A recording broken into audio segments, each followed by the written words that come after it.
Capítulo 2. Da prisão em flagrante. Artigo 301. Qualquer do povo poderá, e as autoridades policiais e seus agentes deverão, prender quem quer que seja encontrado em flagrante delito. Artigo 302. Considera-se em flagrante delito quem, inciso 1, está cometendo a infração penal. Inciso 2, acaba de cometê-la. Inciso 3, é perseguido logo após pela autoridade, pelo ofendido ou por qualquer pessoa em situação que faça presumir ser autor da infração. Inciso 4. É encontrado logo depois com instrumentos, armas, objetos ou papéis que façam presumir ser ele autor da infração. Artigo 303. Nas infrações permanentes, entende-se o agente em flagrante delito enquanto não cessar a permanência. Artigo 304.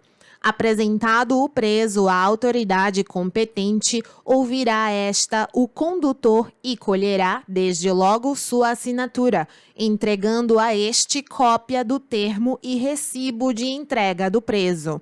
Em seguida, procederá à oitiva das testemunhas que o acompanharem e ao interrogatório do acusado sobre a imputação que lhe é feita, colhendo, após cada oitiva, suas respectivas assinaturas, lavrando a autoridade, afinal, o auto. Parágrafo 1º. Resultando das respostas fundada a suspeita contra o conduzido, a autoridade mandará recolhê-lo à prisão, exceto no caso de livrar-se solto ou de prestar fiança, e prosseguirá nos atos do inquérito ou processo, se para isso for competente. Se não o for, enviará os autos à autoridade que o seja. Parágrafo 2º. A falta de testemunhas da infração não impedirá o auto de prisão em flagrante, mas, nesse caso, com o condutor, deverão assiná-lo pelo menos 2 pessoas que hajam testemunhado a apresentação do preso à autoridade. Parágrafo 3º. Quando o acusado se recusar a assinar, não souber ou não puder fazê-lo, o auto de prisão em flagrante será assinado por 2 testemunhas que tenham ouvido sua leitura na presença deste. Parágrafo 4º. Da lavratura do auto de prisão em flagrante deverão constar a informação sobre a existência de filhos, respectivas idades e se possuem alguma deficiência e o nome e o contato de eventual responsável pelos cuidados dos filhos, indicado pela pessoa presa. Artigo 305. Na falta ou no impedimento do escrivão, qualquer pessoa designada pela autoridade lavrará o auto, depois de prestado o compromisso legal. Artigo 306. A prisão de qualquer pessoa e o local onde se encontre serão comunicados imediatamente ao juiz competente, ao Ministério Público e à família do preso ou à pessoa por ele indicada. Parágrafo 1º. Em até 24 horas após a realização da prisão, será encaminhado ao juiz competente o auto de prisão em flagrante e, caso o autuado não informe o nome de seu advogado, cópia integral para a Defensoria Pública. Parágrafo 2º. No mesmo prazo, será entregue ao preso, mediante recibo, a nota de culpa, assinada pela autoridade, com o motivo da prisão, o nome do condutor e os das testemunhas. Artigo 307. Quando o fato for praticado em presença da autoridade ou contra esta, no exercício de suas funções, constarão do auto a narração deste fato, a voz de prisão, as declarações que fizer o preso e os depoimentos das testemunhas, sendo tudo assinado pela autoridade, pelo preso e pelas testemunhas e remetido imediatamente ao juiz a quem couber tomar conhecimento do fato delituoso, se não o for a autoridade que houver presidido o auto. Artigo 308. Não havendo autoridade no lugar em que se tiver efetuado a prisão, o preso será logo apresentado a do lugar mais próximo. Artigo 309. Se o réu se livrar solto, deverá ser posto em liberdade, depois de lavrado o auto de prisão em flagrante. Artigo 310. Após receber o auto de prisão em flagrante, no prazo máximo de até 24 horas após a realização da prisão, o juiz deverá promover a audiência de custódia com a presença do acusado, seu advogado constituído ou membro da Defensoria Pública e um membro do Ministério Público. E, nessa audiência, o juiz deverá, fundamentadamente, inciso 1, relaxar a prisão ilegal ou, inciso 2, converter a prisão em flagrante em preventiva, quando presentes os requisitos constantes do artigo 312 deste Código e se revelarem inadequadas ou insuficientes as medidas cautelares diversas da prisão. Ou, inciso 3, conceder liberdade provisória, com ou sem fiança. Parágrafo 1º. Se o juiz verificar pelo auto de prisão em flagrante que o agente praticou o fato em qualquer das condições constantes dos incisos 1, 2 ou 3 do caput do artigo 23 do Decreto-Lei 2.848, de 7 de dezembro de 1940, Código Penal, poderá, fundamentadamente, conceder ao acusado liberdade provisória, mediante termo de comparecimento obrigatório a todos os atos processuais, sob pena de revogação. Parágrafo 2º. Se o juiz verificar que o agente é reincidente ou que integra organização criminosa armada ou milícia, ou que porta arma de fogo de uso restrito, deverá denegar a liberdade provisória com ou sem medidas cautelares. Parágrafo 3º. A autoridade que deu causa, sem motivação idônea, à não realização da audiência de custódia no prazo estabelecido no caput deste artigo, responderá administrativa, civil e penalmente pela omissão. Parágrafo 4º. Transcorridas 24 horas após o decurso do prazo estabelecido no caput deste artigo, a não realização de audiência de custódia sem motivação idônea ensejará também a ilegalidade da prisão, a ser relaxada pela autoridade competente, sem prejuízo da possibilidade de imediata decretação de prisão preventiva. Capítulo 3. Da prisão preventiva. Artigo 311. Em qualquer fase da investigação policial ou do processo penal, caberá a prisão preventiva decretada pelo juiz, a requerimento do Ministério Público, do querelante ou do assistente, ou por representação da autoridade policial. Artigo 312. A prisão preventiva poderá ser decretada como garantia da ordem pública, da ordem econômica, por conveniência da instrução criminal ou para assegurar a aplicação da lei penal, quando houver prova da existência do crime e indício suficiente de autoria e de perigo gerado pelo estado de liberdade do imputado. Parágrafo 1º. A prisão preventiva também poderá ser decretada em caso de descumprimento de qualquer das obrigações impostas por força de outras medidas cautelares. Artigo 282, parágrafo 4º.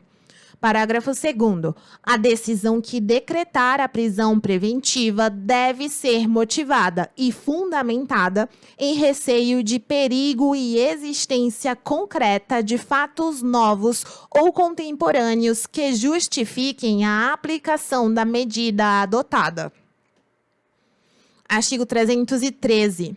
Nos termos do artigo 312 deste Código, será admitida a decretação da prisão preventiva, inciso 1, nos crimes dolosos punidos com pena privativa de liberdade máxima superior a 4 anos.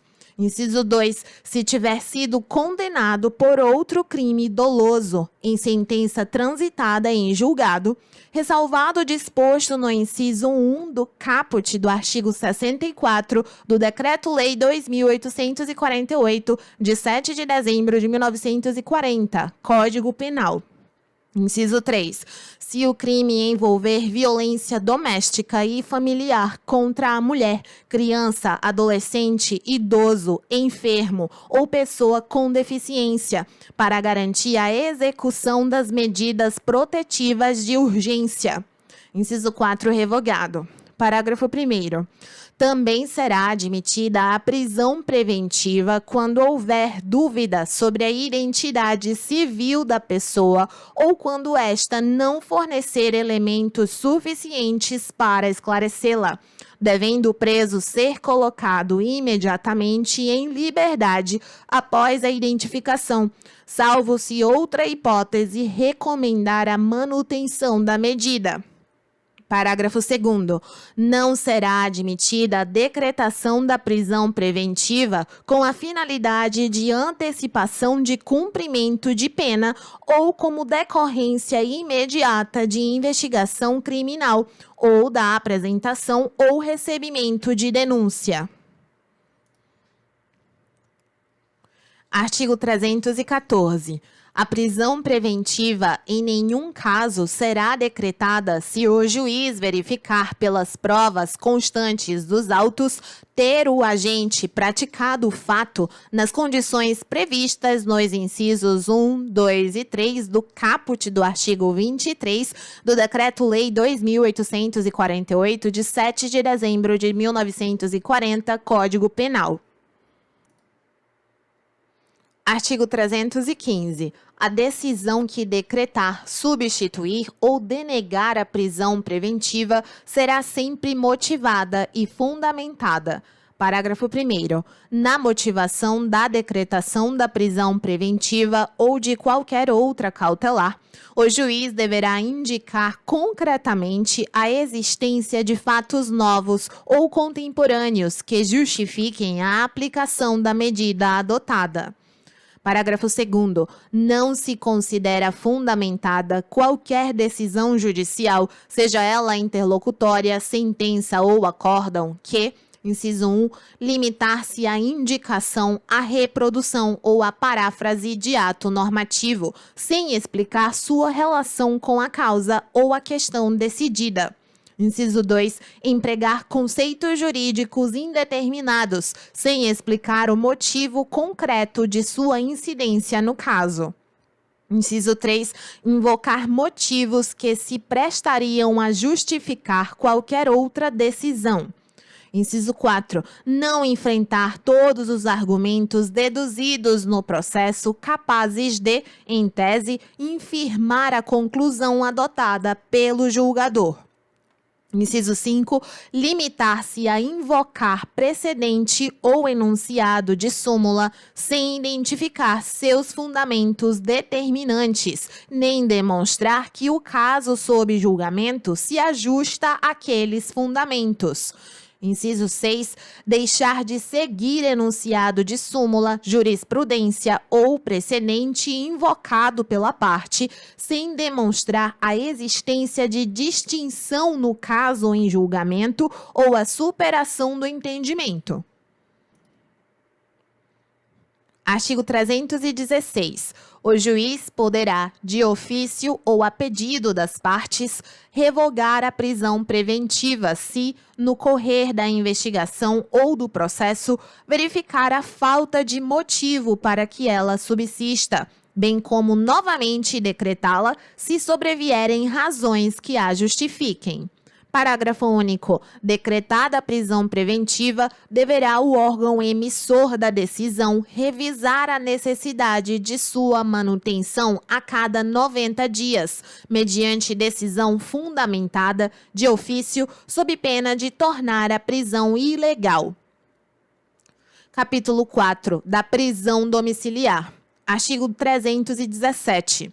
A prisão domiciliar consiste no recolhimento do indiciado ou acusado em sua residência, só podendo dela ausentar-se com autorização judicial. Artigo 318.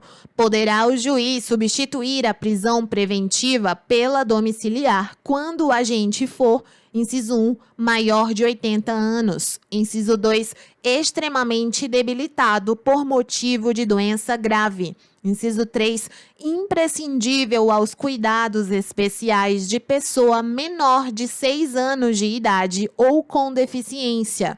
Inciso 4, gestante. Inciso 5, mulher com filho de até 12 anos de idade incompletos. Inciso 6, homem, caso seja o único responsável pelos cuidados do filho de até 12 anos de idade incompletos.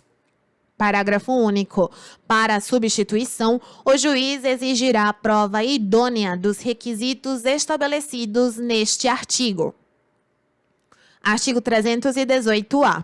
A prisão preventiva imposta à mulher gestante ou que for mãe ou responsável por crianças ou pessoas com deficiência será substituída por prisão domiciliar, desde que, inciso 1, não tenha cometido crime com violência ou grave ameaça à pessoa. Inciso 2, não tenha cometido crime contra seu filho ou dependente. Artigo 318-B. A substituição de que tratam os artigos 318 e 318-A poderá ser efetuada sem prejuízo da aplicação concomitante das medidas alternativas previstas no artigo 319 deste Código.